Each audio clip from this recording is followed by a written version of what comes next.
Hotep, everybody. It is Sunday, November 30th, 2025, and I'm historian and national political commentator Michael Imhotep. Welcome to a special edition of the African History Network show. This is a class preview of my new 10-week online history class, Ancient African Empires, the Moors, and Understanding the Transatlantic Slave Trade. So class number one is going to start up today, as soon as I finish this broadcast. It's going to run Sundays, 4 p.m. To 6 p.m. Eastern Standard Time. And you can register for the class at my website, AfricanHistoryNetwork.com, AfricanHistoryNetwork.com. I wanted to jump on today and do a class preview for you. And we deal with thousands of years of history and what leads up to the transatlantic slave trade as well. Okay, so this is a very visual class, and we do have about 200 slides. We have also about 80 to 100 articles that I reference in the class also. Okay, so let's jump into this. How's everybody doing? Post your comments here. Give us a thumbs up. Give us a heart. Give us a like on this broadcast. Okay, so let's go to the slideshow presentation. So we see an unprecedented attack on African-American history, and we've seen it going back to 2020, 2021 with the attack on critical race theory. We see it intensified with anti-woke laws, etc., right? And we see it coming from the Trump administration as well. So some of the things that we will deal with in this class, we'll deal with ancient African empires, whether we talk about Ghana, Songhai, Mali, whether we talk about ancient Kemet, whether we talk about Nubia or Ta-Nehisi, etc. And we will also deal with archaeological evidence and evidence of an African presence in the Americas going back thousands of years as well. So if we just look very briefly at here, AtlantaBlackStar.com had a really good article a few years ago, 10 pieces of evidence that prove Black people sailed to the Americas long before Columbus. Now, you know, I interviewed Dr. David Imhotep that wrote the book, The First Americans Were Africans, Documented Evidence, a number of times on the African History Network show before he made this transition a couple of years ago. But this piece right here, if we switch over to this, according to renowned American historian and linguist Leo Weiner of Harvard University, one of the strongest pieces of evidence to support the fact that Black people sailed to America before Christopher Columbus was a journal entry from Columbus himself. In Weiner's book, Africa and the Discovery of America, he explains that Christopher Columbus noted in his journal that the Native Americans confirmed, quote, Black-skinned people had come from the Southeast in boats trading in gold-tipped spears. Now, you know, many people just celebrated Thanksgiving or Misgiving Day, or what Native Americans, or what I call a National Day of Mourning. And, you know, the National Day of Mourning has been celebrated going back to 1970. But the history of Thanksgiving going back to 1621, and the European settlers, the colonizers, ostensibly known as pilgrims, the genocide that they unleashed on Native Americans like the Wampanoag, etc., and other Native American nations, we can also trace that back and look at what happened with Christopher Columbus. So in Columbus on his 4 voyages, and he set sail August 3rd, 1492 on the Nina, the Pinta, and the Santa Maria. And we see the devastation to the Taino, to the Saboni, in the various islands that he goes to, like Hispaniola, and Puerto Rico and Jamaica and things of this nature, the Bahamas, etc., right? And we see that Columbus helps to lay the foundation for slavery, racism, capitalism, and the exploitation of indigenous people. So when we study this history, we see that Columbus setting sail August 3rd, 1492 is directly related to the African Moors going into Europe, going into the Iberian Peninsula, today known as Spain and Portugal, in 711 AD. And they take the teachings from ancient Kemet, ancient Egypt, from the Nile Valley region of Africa into Europe. And this is going to bring Europe out of the Dark Ages, so much so that some of the nautical instruments that Columbus was using on his voyages were based upon technology that the Moors introduced into Europe. So when we start understanding the chronology of this history, Okay. To understand the existence of something, you must first understand the pre-existence of existence. So we can't start studying the history of the transatlantic slave trade in 1441 with the Portuguese going into Mauritania. We can't start in 1526 with the Spanish, Juan Ponce de Leon, coming into what he's going to call Florida. We can't start in 1619 in Hampton, Virginia, or Jamestown. To understand the existence of something, you must first understand the pre-existence of existence. So we have to deal with thousands of years of history that leads up to that. Okay, so if we go to the next slide here and give us a thumbs up, give us a heart, give us a like on this broadcast. And this is a preview of my new 10-week online history class, Ancient African Empires, the Moors, and the transatlantic slave trade, 5000 BC to 1800 AD. Okay, so for years, Eurocentric archaeologists have largely turned a blind eye when it came to the discovery of artifacts from ancient Egypt being discovered in the Americas. According to Dr. David Imhotep, the author of the book, The First Americans or Africans Documented Evidence, quote, Egyptian artifacts found across North America from the Algonquin writings on the East Coast to the artifacts and Egyptian place names in the Grand Canyon, end quote, are all signs and early arrival in the Americas by Africans, by African people. And these would be the Khoisan, the short-statured Africans, partly the Khoisan. They have the oldest DNA on the planet, the Khoisan. This is also paired with a much earlier account of Black people with incredible skills at sea. Back in 445 BC, before the Common Era, the Greek historian Herodotus wrote of King Ramses III leading a team of Africans at sea with astounding seafaring and navigational skills. Together, both accounts would point to Africans sailing over to the New World before Columbus. And one of the things we're going to do in the class is look at archaeological discoveries. So we know that on the Greek island of Crete, back around 2011, 2012, there was a discovery and they found stone tools dating back 130,000 years ago or so. And they concluded that people had to have sailed to the Greek island of Crete. Crete has been an island for more than 5 million years. And they say that this pushed seafaring in the Mediterranean back thousands of years. So the deeper they dig, the blacker the planet gets, the more research they do, the older we get. And what we see is that that all of this is much older than what we were originally told that it was. And as more archaeological discoveries come out, we start seeing this. Okay. So this is just a sample of the type of information that we're going to deal with in the class. Now, one of the things we talk about is symbolism and connecting symbols to history.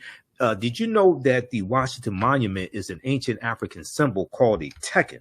A tekken, coming from the story of Asar, Aset, and Heru, who the Greeks called Osiris, Isis, and Horus. Is a symbol of transformation and resurrection. And we see that it is, we see when we deal with Freemasonry, we see that 50 of the 56 signers of the Declaration of Independence were Freemasons, okay? And we're going to see that symbolism in Washington, D.C. and the construction of Washington, D.C. So the Egypt, so here in this country, this was known as Egypt of the West, Egypt of the West. And I'm going to post the information here. You can register for this new 10-week online class that I'm teaching. And we're going to jump into class number 1 as soon as I finish this preview. Visit my website, africanhistorynetwork.com, africanhistorynetwork.com. You can register for it. It's on sale, $80 right now. It's a 10-week online class. And if you missed the class live, you can go back and watch the archived classes as well. Classes will be archived. Okay, now, Are blacks older in America than Africa? No, no, no. The Khoisan traveled from the Khoisan were in southern Africa. These are the short-statured Africans, derisively called pygmy or twa, and they're going to travel all around the world. And when you read The First Americans Were Africans, Documented Evidence by Dr. David Imhotep, they come here going back something like 50,000 years ago, about 51,700 years ago or so. So they travel all around the world and they were here. Now, that does not mean the transatlantic slave trade did not happen. You have to understand the chronology of history. Migrations of people happen for different reasons at different periods of time. So because you have one group of Africans in one place, okay, for thousands of years, doesn't mean another migration did not happen thousands of years later. No, people migrate at different times for different reasons. Okay, so I've seen just some stupid ass nonsense out here on social media. And if you saw any of the interviews I did with Dr. David Imhotep, he said, no, just because Africans were here in this country going back tens of thousands of years ago, no, the transatlantic slave trade took place as well. Okay, and you can see it evolving with Christopher Columbus. When you study Columbus and where he went and what happened, and the Spanish being the second ones involved in the transatlantic slave trade. I mean, you study something like the Asiento de Negros of 1518, King Charles V signing the Asiento in 1518. These are things we deal with in the class. Okay, thanks for asking that question. That was Trusting God that asked that question. Thanks for asking that question. Okay, so when we studied the tekenu for plural, teken for singular, what the Greeks call obelisks, okay, we saw there were numerous tekenu all throughout Kemet, all throughout Egypt. Today they're less than 12. All right, ancient Egyptians called obelisk tekenu, and you may see it spelled differently. You may see it spelled with a W or U, and they were also used to tell the time in the past. Their pinnacles were basically covered in gold to reflect the sunlight. Historians say that obelisks represented immortality and eternity, and their structure helped connect the heavens and the earth. The structure helped connect the heavens and the earth. Currently, Cleopatra's Needle is the name given to 3 ancient Egyptian obelisks, one in New York City, one in London, and one in Paris, France. Okay. However, they do not all come from one Egyptian site. The obelisks in New York and London are carved out of red granite from the quarries of Aswan, a major source of stone for Egyptian antiquities. The 2 obelisks were commissioned by Nesubiti or Pharaoh Thutmose III for the Temple of the Sun in Heliopolis near modern-day Cairo, with each weighing about 224 tons and standing 68 feet tall. Fascinating article from FaceToFaceAfrica.com. Cleopatra's Needle, how 3 ancient Egyptian obelisks ended up in New York City, London, and Paris, France. Now, what's interesting is that people will see these obelisks, right? People will see these structures, okay? And they will then associate the structures, associate the tekenu with the people that dominate and control that city or country that are there today, right? So Paris, France, when they see it, when they see the teken there, they associate that, oh, the French must have built this. When they see it in New York City, they say, oh, they must have, those in New York City must have built that. But those were taken from Egypt to these areas where they are today. But ancient African people, black people, don't get credit for building them. Not only do they not get credit for building them, many people don't know that those are African symbols. So one of the things that I encourage people to do, and encourage my students to do, is to get a symbols encyclopedia, okay? And let me grab mine. Just give me a minute here. Right here. signs and symbols. And also here is The First Americans Were Africans, Documented Evidence by Dr. David Imhotep. And then his last book, with a book that came out after this, The First Americans Were Africans Revised and Expanded, which is has even more pages, even more information, and built upon this one right here. Okay, because this one is out of print, but the one that came out after this, you can still get it. And I think I have to reach out to his wife, because I think his wife runs the website and is helping distribute his work. Okay, his widow. All right, now this is not the only signs and symbols dictionary or one, but this is one that I got years ago in 2011, August 2011, signs and symbols, right? And then when you open it, the first page, you see Heru. You see Heru as a falcon coming from the mythology of Asar, Set, and Heru, who the Greeks called Osiris, Isis, and Horus. You see Heru as a falcon. That's coming out of ancient Kemet. You look at the back, you look at the front, you see metal netter, you see symbols from ancient Egypt on the front. You see the caduceus, which is an African symbol, the caduceus. Okay. You look at the back, you see an ankh, which is the African symbol of eternal life, the African key of life, the ankh. Okay. All of this. All right. But this one here, this is in full color. And it breaks down the origins of symbols and signs, gives you an explanation of them. Okay, so this helps in the learning. Okay, to get a symbols dictionary. All right, now let's continue here. How's everybody doing? Ancient Egyptians called, let me go back here. Sorry. Okay, so here's a statue of Asar, Set, and Heru, who the Greeks called Osiris, Isis, and Horus. Okay, also known as the Holy Trinity.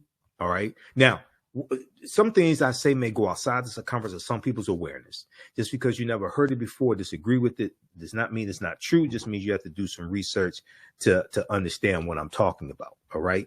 And what we're going to see, as we get deeper into the history, you're going to see that you're going to have ancient stories that are retold over thousands of years, and they get adapted to various people's cultures, and the names are changed, but some of the core messages are still there. They may be adapted to various people's cultures, things like that, but you're going to see similarities, striking similarities. Okay. So when we deal with Asar, Set, and Heru, who the Greeks called Osiris, Isis, and Horus, and known as the First Holy Trinity, and Heru is born on the virgin birth on December 25th. And I deal with this a lot when we go into the season of the winter solstice, shortest day of the year, and the sun that goes into the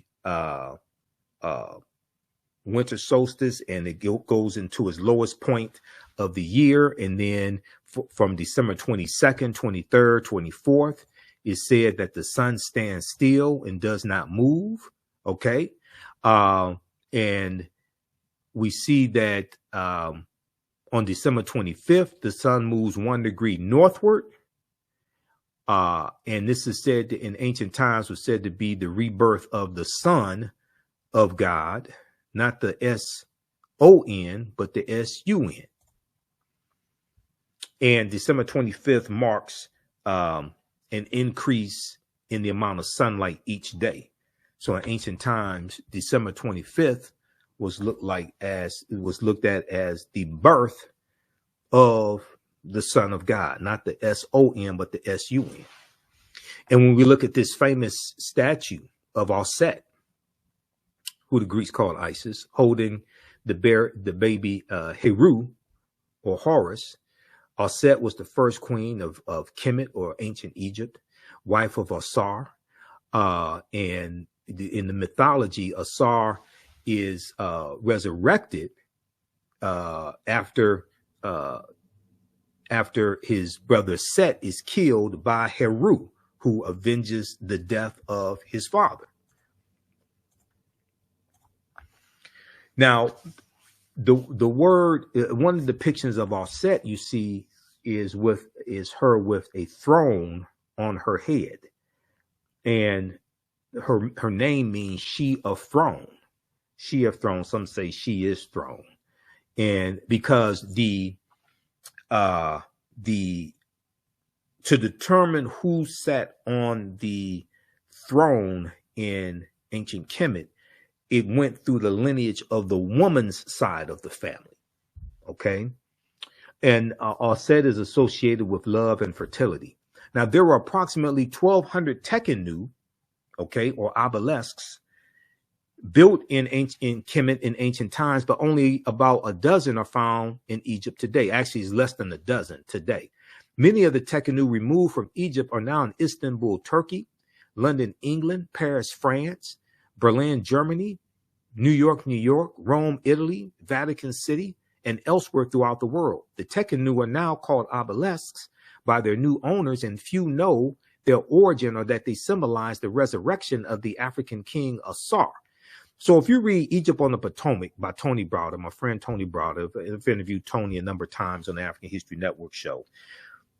Egypt on the Potomac is a fantastic book, and this is one of the books we use in the class. Okay, now you don't have to buy any of these books to be able to follow along in class. And let me expand this here. You don't have to buy any of these books to be able to follow along in class. So we show you excerpts of the books on the screen, right? But let me try to flip this around here. But this is a fantastic book, Egypt on the Potomac. All right, now let's go to the next page, next slide. So when we look at Freemasonry, right, the word Mason is derived from the Latin words mass and sun, and Mason means child of light and expresses the desire to pursue light, which is a metaphor for the sun, which symbolizes knowledge. Okay. The term child of light, or sons and daughters of light, was first used to identify students who had completed 42 years of study in the temples of ancient Kemet. Many Masonic temples were modeled after the temples in ancient Kemet, ancient Egypt, places where light or knowledge was imparted in a series of steps or degrees. And if you read Egypt on the Potomac, pages 18 and 32, Browder talks about this. You read Nile Valley Contributions to Civilization. Browder talks about it there. You read Stolen Legacy by George G.M. James. He deals with it there. So the concept of institutions of higher learning come out of ancient Africa. The concept of getting your credentials in a series of degrees, bachelor's degree, associate's degree, bachelor's degree, master's degree, PhD, doctoral degree, etc. Getting your credentials in a series of degrees, that comes from ancient Kemet. The concept of the liberal arts, George G.M. James talks about the 7 liberal arts. He talks about the trivium and the quadrivium. He talks about the arithmetic and the logic and rhetoric and different things like this, the liberal arts. All that comes out of Africa. All right, let's continue here. Now, Masonic temples are considered houses of light or temples of learning. Houses of light or temples of learning. The term Mason or child of light is a direct reference to the highest degree of the Kemetic education system. The 33 degrees of instruction within Freemasonry represent a fraction of the 360 degrees of instruction that comprise the Kemetic system of education, because we dealt with 360 degrees. Europeans learned less than 10% of what the ancient Africans knew. And when you deal with the study of the the Druids, and you deal with the study of the Roman soldiers learning, the Greek and Roman soldiers learning from the ancient Kemetic people. They learned less than 10% of what the ancients knew. Okay, so yet with less than 10% of the wisdom of Kemet, Freemasons have held positions of influence and power throughout the world for over 200 years. So if you deal with 360 degrees, 10% of 360 is 36. They learn less than 10%. So this is why the highest level Freemasonry is 33 degrees. All that comes from ancient Africa. So let me continue for just a second here, and then we're going to talk about reparations. But as a historian, my concept of reparations is totally different than a lot of people seeking monetary reparations. Did you know that 50 of the 56 signers of the Declaration of Independence and 13 of the 39 signers of the U.S. Constitution were Freemasons? Okay.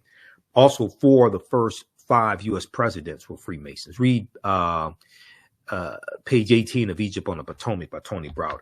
Now, what happens is that when the Moors go into Europe, these African Moors go into Europe, they take the teachings from the Nile Valley region of Africa. They're going to teach people freely. And you're going to have an order called the Poor Knights of Christ that are going to evolve in Europe. And they're going to be known as the Knights Templar. They're going to become very powerful. They're some of the most knowledgeable people in Europe. But keep in mind, at the time, somewhere 85% of Europeans are illiterate. You had kings and queens who could not read and write. Okay. And when the Knights Templar are rounded up in France in October 13th, 1310, they're going to be disbanded, and other groups of them are going to be disbanded. But the knowledge goes underground, is going to resurface as the Freemasons, like the Yorkshire Rites of the Freemasons and Rosicrucians and other secret societies, or what Browder calls societies with secrets. And those teachings are going to, from the Freemasons, are going to come to the land that's going to be called the United States of America, the 13 colonies first, and then the United States, by way of the quote unquote founding fathers. Because many of them were Freemasons. 50 of the 56 signers of the Declaration of Independence were Freemasons, where they're dealing with a watered down version of teachings coming out of ancient Africa. And so, Ken Barnes just aired on PBS, just aired his series dealing with the American Revolution. A lot of people don't know that the U.S. Constitution is based upon the Iroquois Confederacy, okay? And the Iroquois nation of Native Americans, it was like 6 groups of Iroquois. And the way that they governed their society and the democracy that they had, the founding fathers admired that, and they based the U.S. Constitution based upon that. Now, some people may say, well, I ain't never heard nothing like that before. You said, I don't know where you got that from. Okay. All right. Let's take a look at this quickly. How's everybody doing? How you like this type of information? Who still needs to register for this new online history class that I'm teaching on Sundays? Ancient African empires, the Moors, and the transatlantic slave trade. Understand the transatlantic slave trade. Okay, I'm historian and national political commentator Michael Imhotep, founder of the African History Network, host of the African History Network show. Some people see me on Fridays on Roland Martin Unfiltered. And some people follow me on social media and follow me on my Facebook fan page, the African History Network, or on YouTube, Michael Imhotep. Visit my website, AfricanHistoryNetwork.com, AfricanHistoryNetwork.com. You can register for this class. It's on sale, $80. We do the sessions live. All the sessions are archived and recorded. You can go back and watch it anytime. And as soon as I finish this broadcast, we're going to jump into class here in a few minutes. We're going to jump into an introduction to the class. Okay. So you can register now. Let me show you this article, and I'm going to post a link here again for you all to register. And this also helps support the African History Network, helps us keep doing the research, stay on the air, keep broadcasting, pay for all these services that I use, etc. And I have to, the platforms that I teach the class on, I have to pay for those as well. So a lot of people think, oh, this stuff is free. No, it's not. Let's look at this article quickly here. This is from history.com, the official website of the History Channel. The Native American government that helped inspire the U.S. Constitution. Okay, hopefully everybody can see this. The Native American government that helped inspire the U.S. Constitution. Hold on, let me change the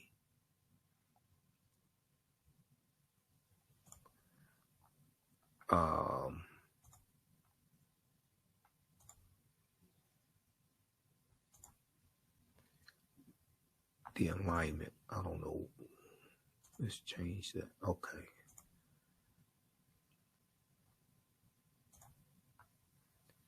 All right, let's look at this here.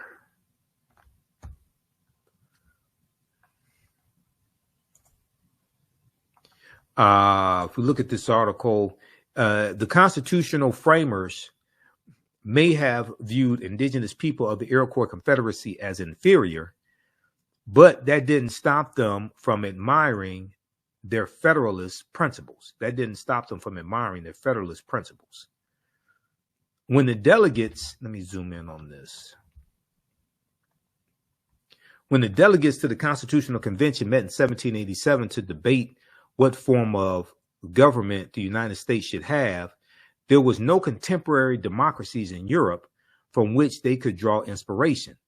Okay. And let me try to fix this. Oh, no. I hate it when they change the configuration I had.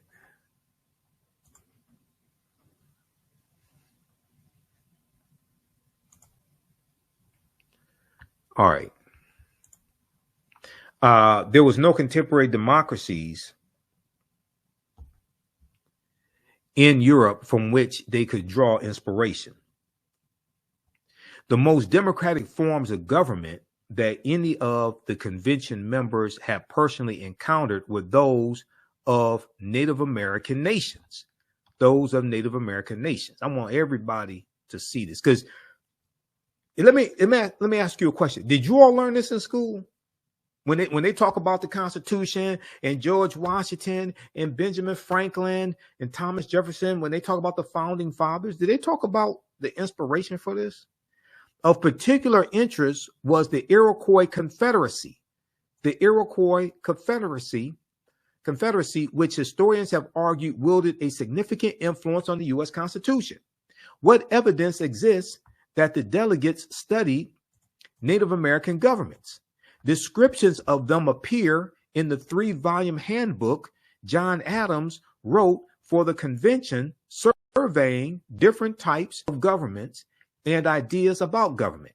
It included European philosophers like John Locke and Montesquieu, whom U.S. history textbooks have long identified as constitutional influences. But it also included the Iroquois Confederacy and other indigenous governments, which many of the delegates knew through personal experience.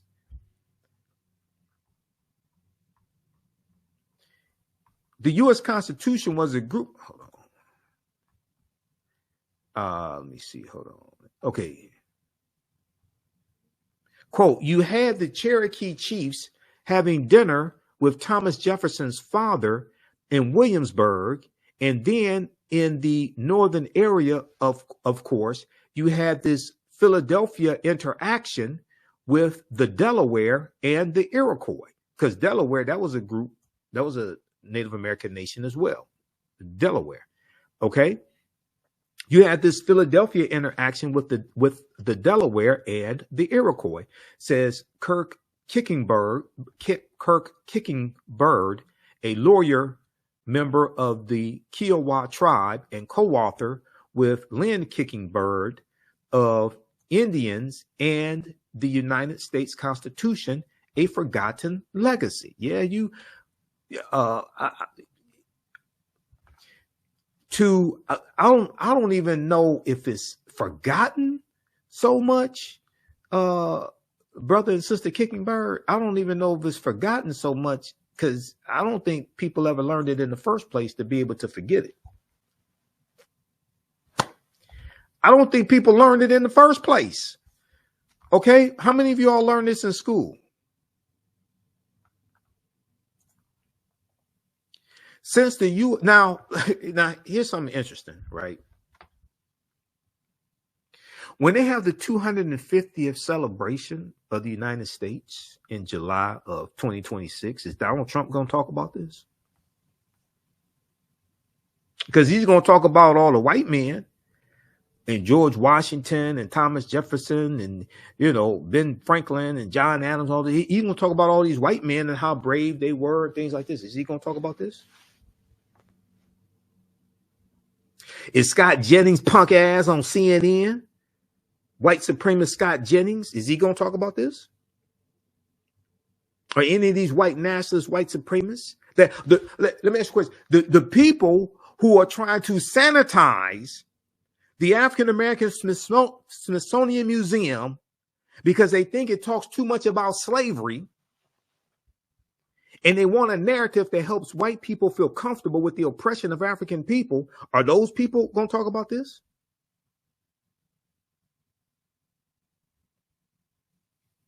Since the U.S. had trade and diplomatic relationships with native governments, Kickingbird says thinking the constitutional framers weren't familiar with them is like saying, gosh, I didn't know the Germans and the French knew each other.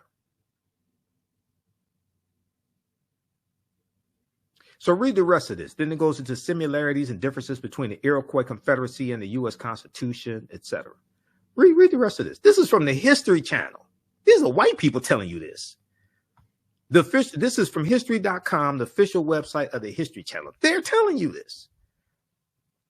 I've read hundreds of articles from the History Channel's website, from history.com. It's amazing how much they admit, and Americans in general are so ignorant of history. It's amazing how much they admit. So, all right, let's continue here. Okay, how y'all like this type of information? Give us a thumbs up, give us a heart, give us a like on this broadcast. Let me switch over here.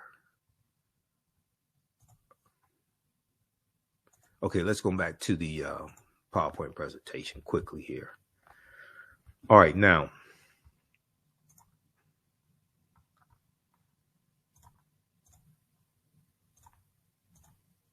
So then we deal with something like this.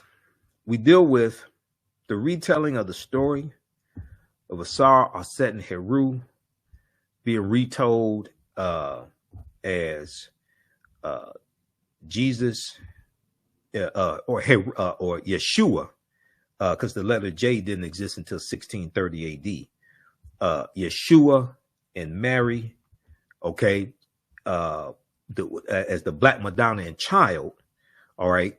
And the Black Madonna and Child was being worshipped in Europe even before the Moors go in.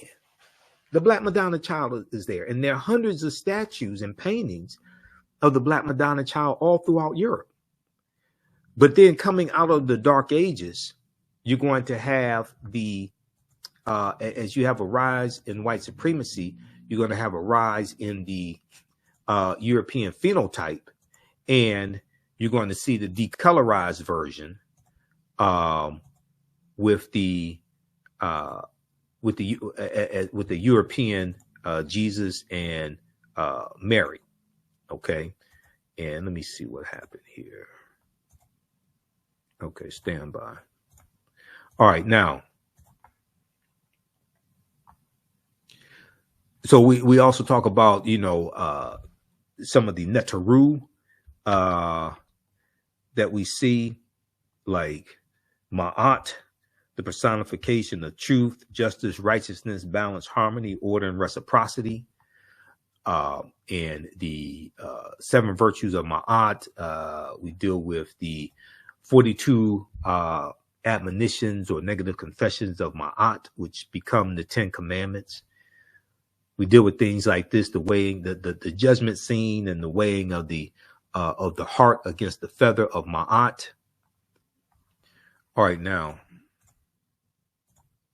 So you see the 42 negative confessions of Ma'at as well. I have not committed sin. I have not committed robbery with violence. I have not stolen. I have not slain men and women, etc. So when you see this, then you see where the 10 commandments come from.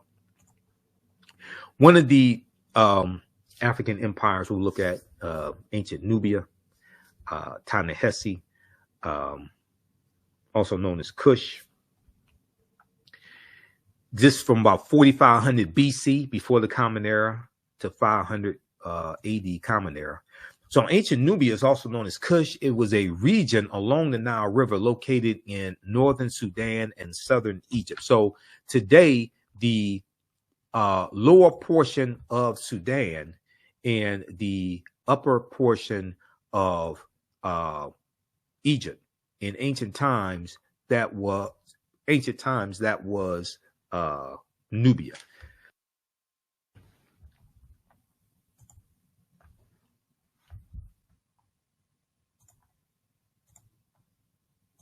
Let's continue here.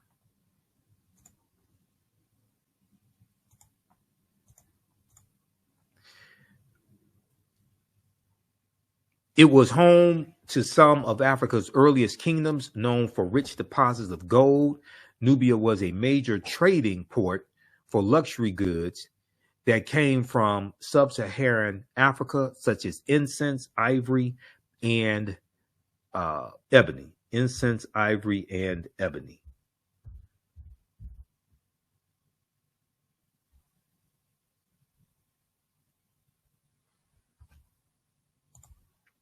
The first monarchy of recorded history was established in Nubia. The Nubians were also known for their exceptional archery skills that provided the military strength for their rulers.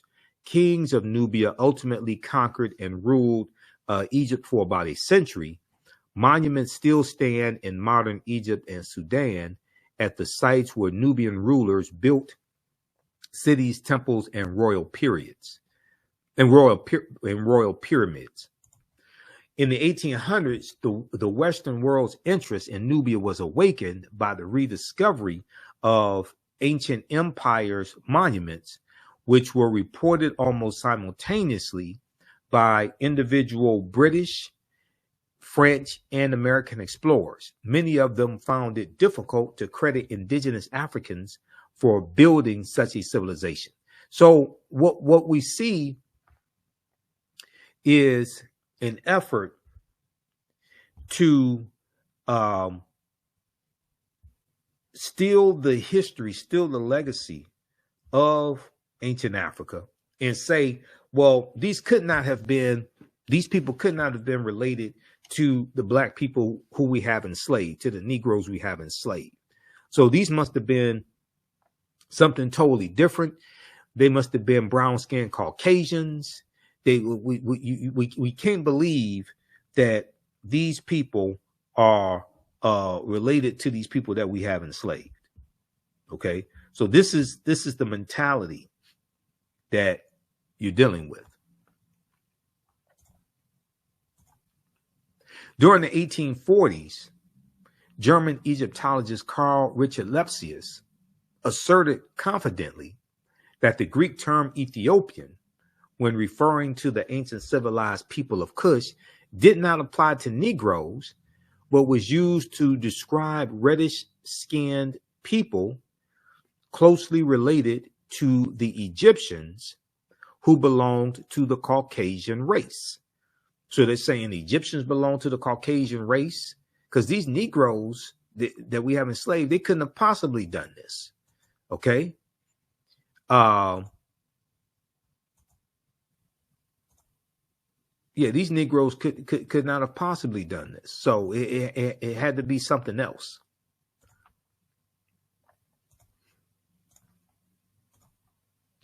Again, in 1852, when the American diplomat Bayard Taylor visited Sudan and gazed upon the temple carvings of gods and rulers with clearly African features, he also found it inconceivable that they could have been created by black-skinned Africans.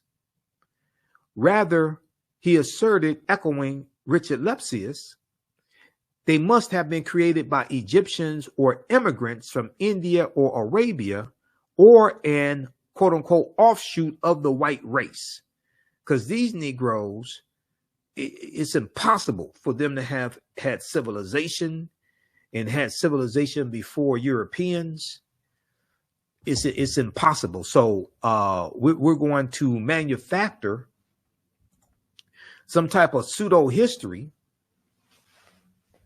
to steal the legacy from these African people. And we're going to say that Europeans built something in Africa that they didn't have at home where they came from.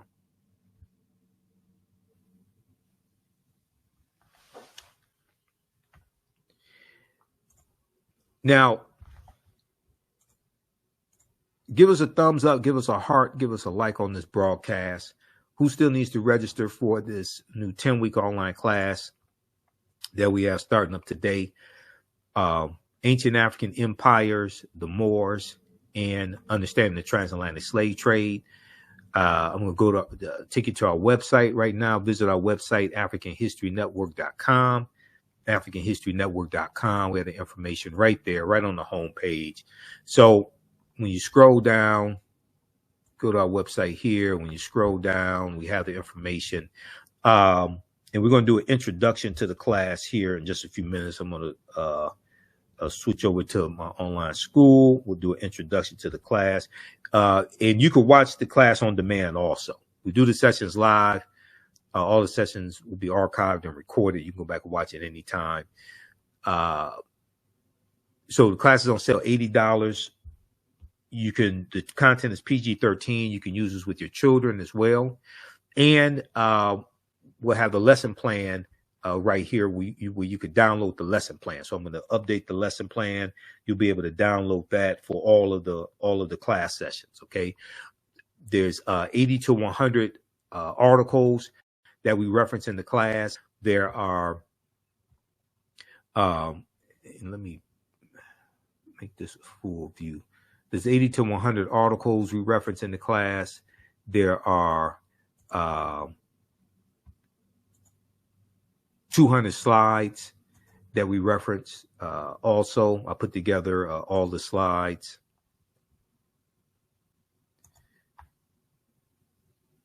There's about 15 books that I reference as well. You don't have to buy any of the books to follow along in class. So I show you screenshots of the books also.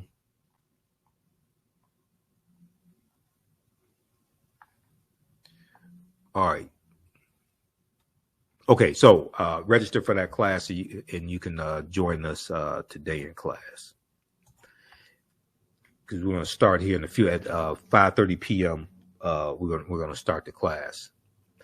All right, let me go back to the slide here. So I'm running behind today because it's a holiday weekend, and I ended up working overtime past 2 nights in a row, picking up overtime hours. So it's thrown off my whole weekend. All right. So there was an interesting revelation, interesting video here where you have this European scientist who's so surprised to find out ancient Egyptian pharaohs were Black Africans. Okay. And this is an example of what I'm talking about. Okay, let's go to this video.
All right. Okay, so you see that Alejandro was shocked.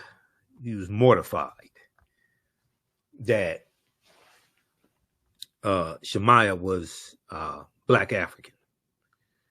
And he said at first they thought they were Mediterranean. So that's another way of trying to say they're not Black African. No, they're Mediterranean. There's some type of European. There's some type of branch of European. When you go study the history of all of these contortions and all of these deflections that European archaeologists and anthropologists came out with to say that these were not Black African people.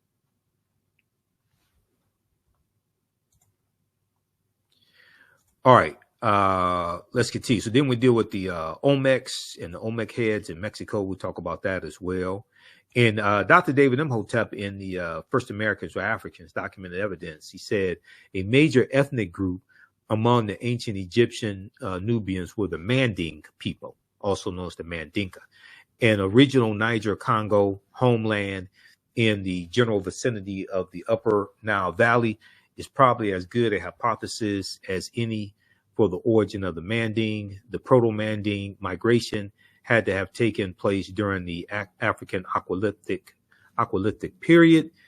That was a wet period in Africa that lasted thousands of years at a time when the Sahara was fertile and had river systems and Great Lakes. Okay, read page 82 of the First Americans or Africans documented evidence. When the Manding reached Central America and began mixing with the local population, they were labeled Olmecs.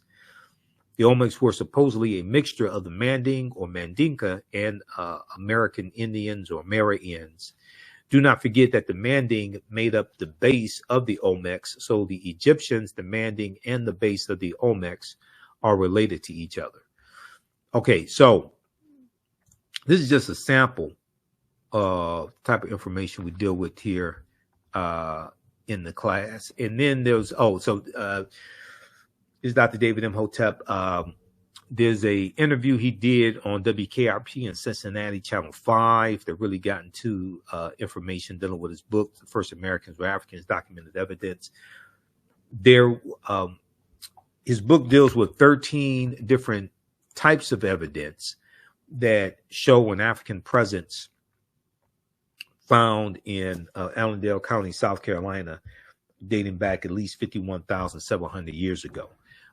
Page 14 of his book, they found artifacts. So Dr. Albert Goodyear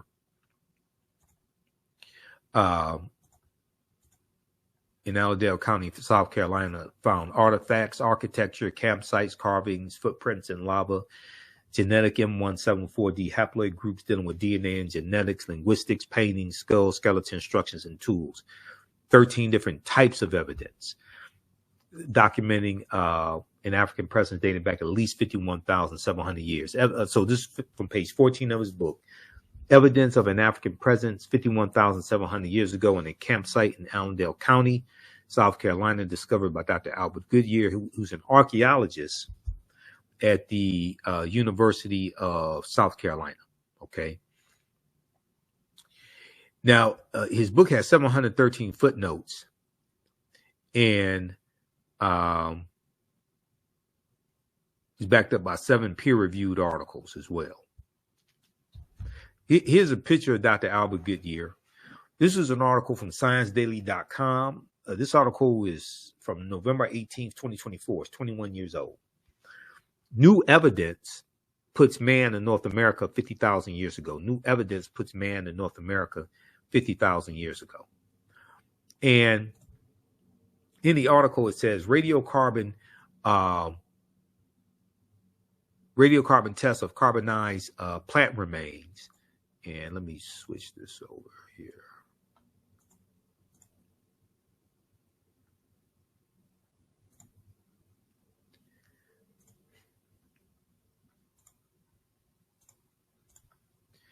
Radiocarbon tests of carbonized plant remains where artifacts were unearthed last May along the Savannah River in Allendale County by University of South Carolina archaeologist Dr. Albert Goodyear indicate that the sediments containing these artifacts are at least 50,000 years old, meaning that humans inhabited North America long before the last ice age. Okay, so we're going to look at different archaeological discoveries, like this one here. This came from the New York Times in 2010, February 15, 2010. On Crete, new evidence of very ancient mariners. And they talk about, and I mentioned this a few minutes ago, they talk about how on the Greek island of Crete, they did excavations over the course of 2 summers. And they found stone tools that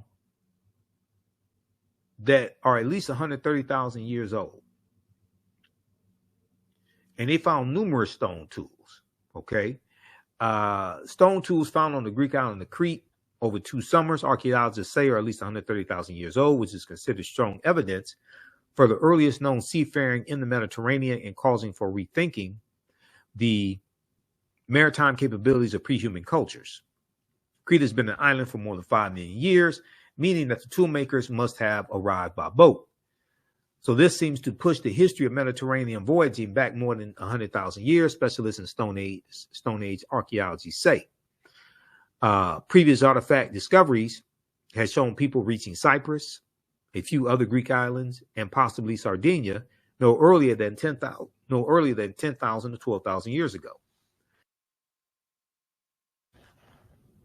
So more than 2,000 stone artifacts, including the hand axes, were collected on the southwestern shore of Crete. So they didn't find 1 or 2 pieces of evidence. They found about 2,000 pieces.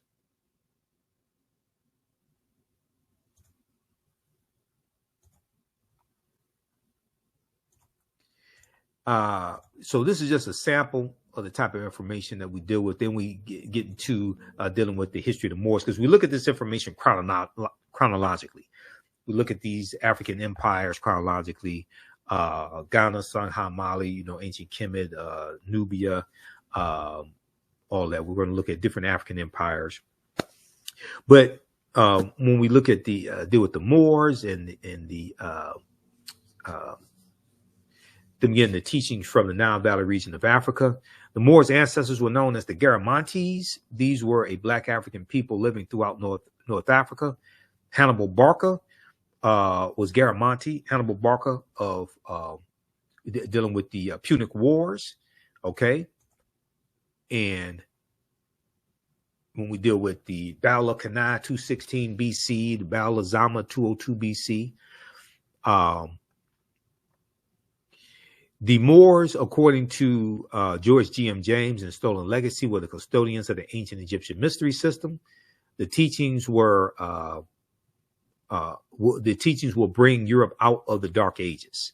Good article from National Geographic. Who were the Moors? Now, there's a number of different sources we use in the class, but this was a good article here dealing with who were the Moors.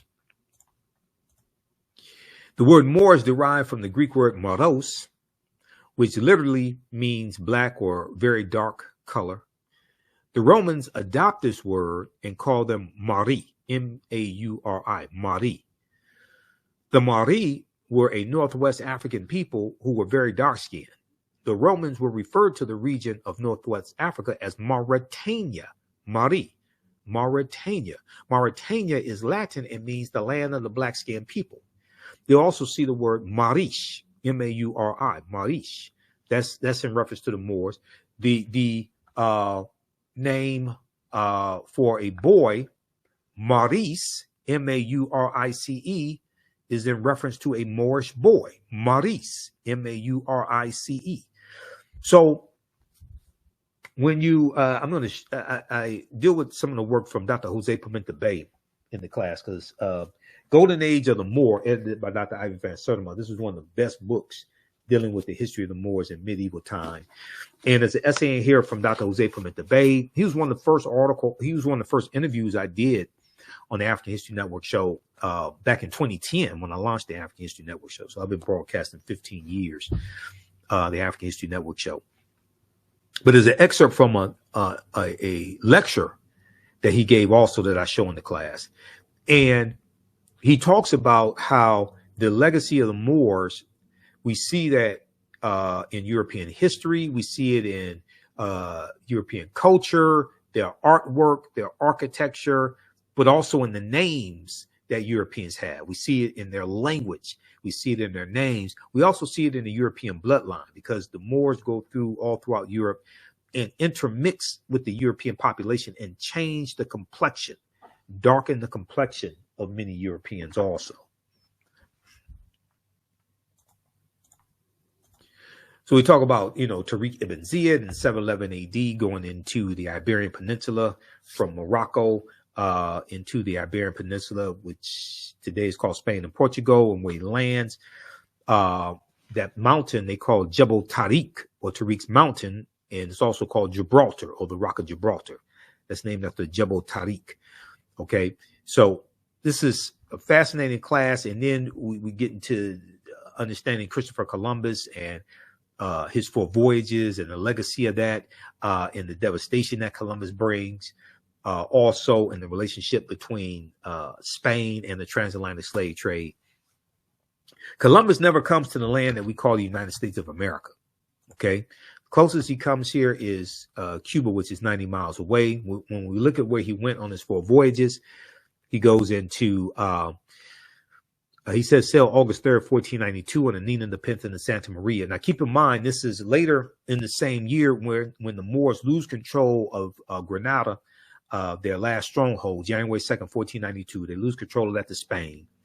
Then August 2nd, 1492, the Spanish expel or kick out the Sephardim, the Sephardic Jews. Okay, that's the day before Columbus sails. Now, Columbus had been trying to get backing from King Ferdinand and Queen Isabella for somewhere about 7 years or something to finance his voyages, right? To discover these new lands, but also he's trying to find a westward route to the Orient of the East. Okay. So he lands in the Bahamas, October 12th, 1492. He called it San Salvador, which means Saint Savior. He said he named it after his Savior, Jesus Christ. When you study Columbus, he could not have believed, well, maybe he did. Well, he didn't believe in the Jesus of the Bible. You can't say you believed in the Jesus of the Bible and inflict horror and genocide upon the people. He goes into Cuba, Hispaniola. We know the Spanish call Hispaniola Saint Dominique. Okay. The western third of Hispaniola, the French are going to take that over in 1697 from the Spanish. And I'm sorry, the Spanish call it Santo Domingo. Santo Domingo. The French are going to call the western third of the island Saint Dominique, the colony of Saint Dominique. The Africans there will call it Haiti. And this is where the revolution begins, 1791, which we know of as the Haitian Revolution. Okay. But a lot of these areas that then fall into the hands of the British or the French or things like this, originally these were Spanish colonies.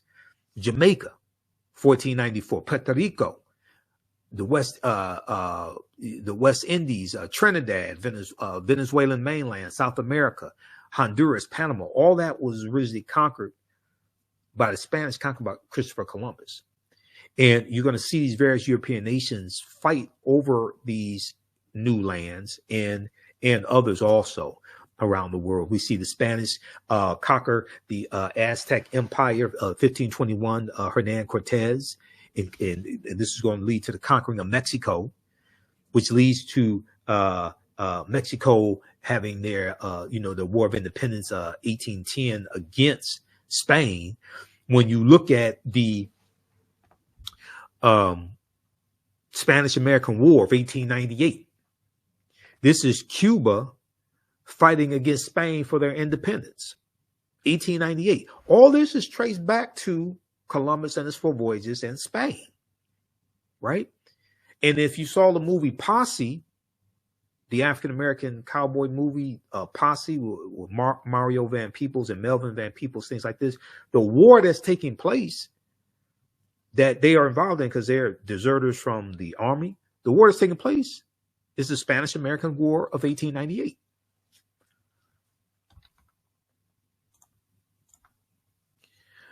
Okay, so then we get into understanding the transatlantic slave trade and what was it, and looking at that history. So we go up until about the year 1800, because I have a second class that deals with history from about 1800 to about 1970. Okay, so this is just a brief overview, and we get into the Asiento de Negros.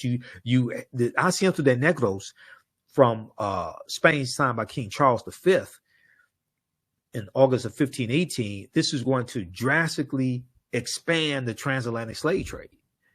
This is before the English get involved in the transatlantic slave trade. They don't get involved in 1562. You got all this that takes place from 1441 up until 1562 to the English get involved. But if you just start with the English, you miss the Spanish, you miss the Portuguese, you miss the Treaty of Tordesillas of 1494, you miss the Portuguese going into Brazil.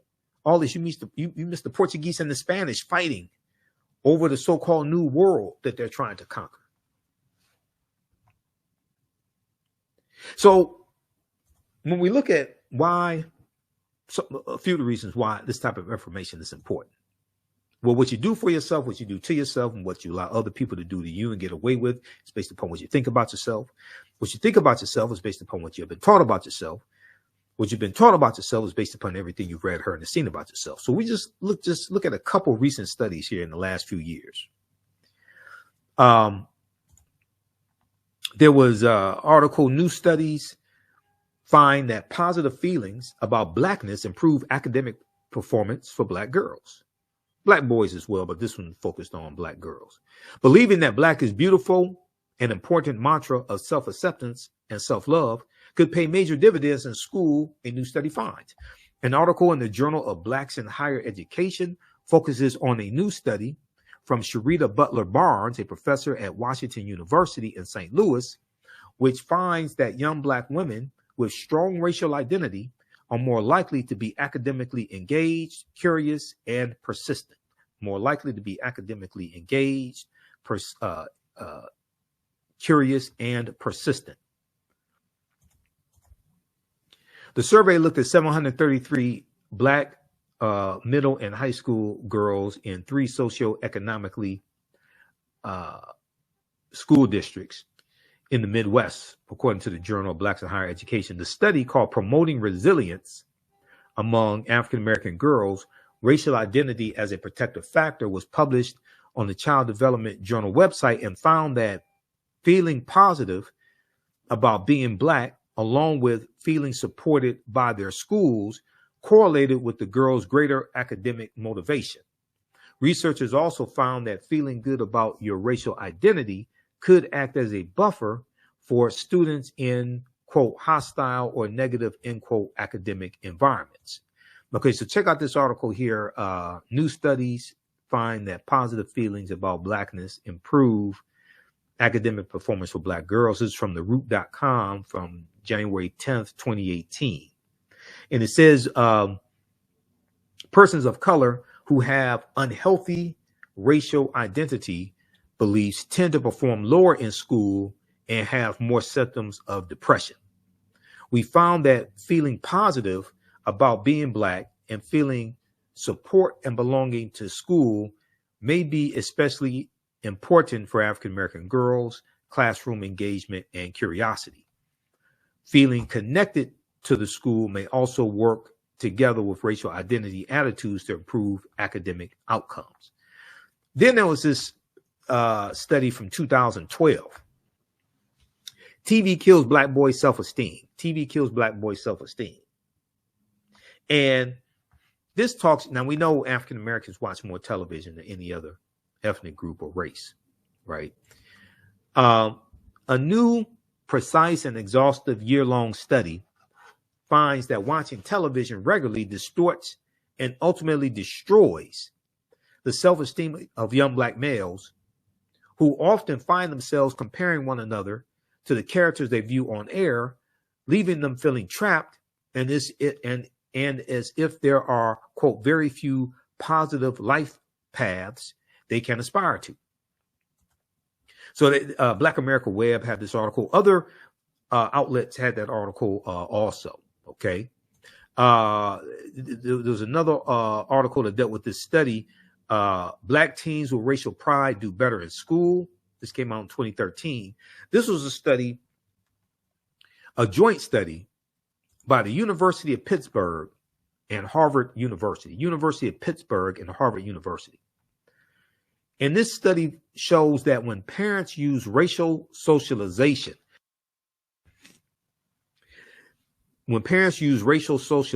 such as talking to their children or engaging in activities that promote feelings of racial knowledge, pride, and education, we can also talk about studying history, it offsets racial discrimination's potentially negative impact on students' academic development.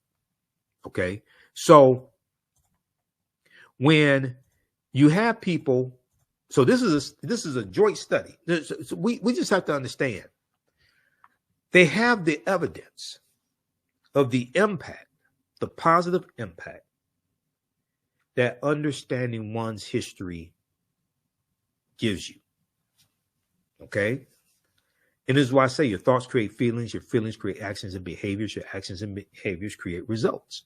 Okay. So this is people's history and culture gives them their self-esteem, their self-development, their self-worth, gives them their VIPs, their values, their interests, and their principles. As two of my teachers, Dr. Linda Jeffries and Professor James Small, correctly teaches. And this impacts our economic empowerment and how we engage in economics, and our political empowerment, how we engage in politics. Okay. This gives us our foundation. So this is why Europeans hold on to their history, but they want to sanitize ours and purge America, purge many schools, purge academic programs, purge the African American Smithsonian Museum of aspects of our history while they cling to theirs, including the traitors to the Union, the Confederates, the Confederacy, while they cling to that and resurrect Confederate monuments. They want to attack African history and African American history. So these are just a few examples, okay, of the impact that history has on a people, especially on African Americans and African American youth. All right, so we're going to wrap it up there. Visit my website, AfricanHistoryNetwork.com, AfricanHistoryNetwork.com. You can register for this new 10-week online course. So we're going to teach this on Sundays, normally 4 p.m. Eastern Standard Time. We're running late today. So as soon as I finish this broadcast, I was going to start the class about 5:30 p.m. today. Because it's a holiday weekend, I'm going to do a quick introduction to the class so you could join us for that. The class is on sale, $80. You get 5 of my lectures free in digital download format, okay, when you register for this as well. Click right here, register here. You can do debit card, credit card, what have you. If you want to do it through Cash App, send it through our Cash App is here, $ the AHN show through Cash App. You click on the link. It takes you here. And if you send it through Cash App, follow it up with an email. You can email me through the website right here. Contact the African History Network at the top. If you send it through Cash App, follow up with an email. Let me know you sent the registration through Cash App. And this is our official Cash App account, $ the AHN show, SHOW. When you go to it, it'll say Michael. These are some fake African History Network Cash App accounts that have been stealing money from us. I'm still trying to get them shut down. Here's our PayPal link right here. Also, okay. So this is African empires, the Moors, and the transatlantic slave trade, 5000 BC to 1800 AD. Okay, so this is a new 10-week online course that I'm teaching. I've been teaching online history classes going back to 2017, and I put these classes together, put together the curriculum. There are about 200 slides in this class, 80 to 100 articles that we reference, 15 books. You don't have to buy any of the books. I'll show you screenshots of the book as well. The content is PG-13. You can use this with your children, okay? And is very engaging. It is interactive also. There's a class chat, so you can ask me questions in the class also. You can see me, I can't see you, so you don't have to worry about that. All right. Okay, look, we're about to get out of here. Remember, at the African History Network, we focus on educating, empowering, and inspiring people of African descent throughout the diaspora and around the world, because right now it's